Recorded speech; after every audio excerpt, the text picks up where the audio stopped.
Neanderthal Joe. Hello out there. In this on target viewpoint, we ask who is the real Neanderthal? Could it be Joe Biden? Maybe. And here's why.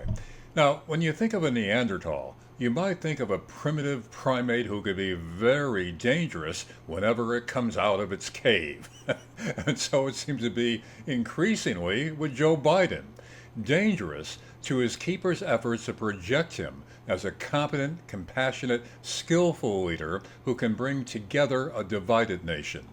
So, what does he do recently when asked about what he thought of the decision of several governors to open up their states by dropping mandates for mask, social distancing, and various COVID restrictions that brought business and normalcy to a halt? Well, what he does is insults millions of those voters by saying, quote, the last thing we need is Neanderthal thinking.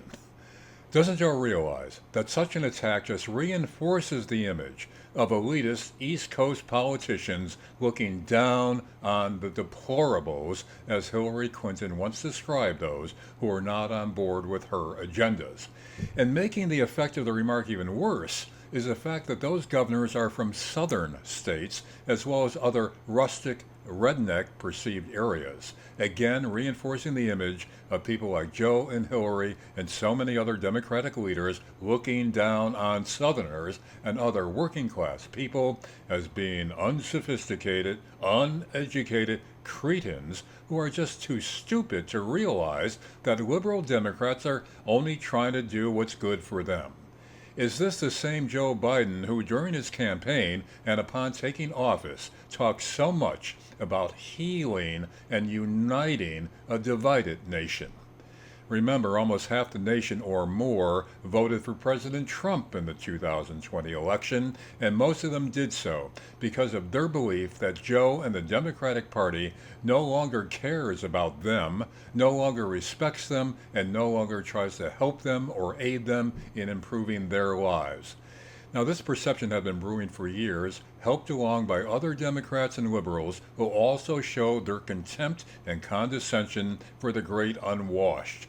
In addition to Hillary's deplorables comment, add Barack Obama's slam against the common folk in small town industrial devastated America, thanks to the Democrats, by saying that they were clinging to their guns and their religion.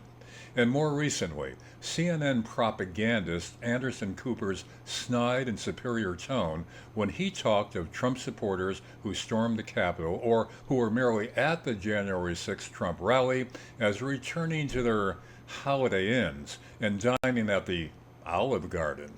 Yep, those dumb, uneducated working class jerks have no appreciation for the five-star hotels and restaurants which Cooper, heir to the Vanderbilt fortune, can well afford. Even if the ignorant masses could afford the price of those privileged haunts, they would be just too dumb to appreciate the quality of their accommodations and the excellence of the fine cuisine. Well, it would be like casting pearls before swine. They are simply and irredeemably hopeless.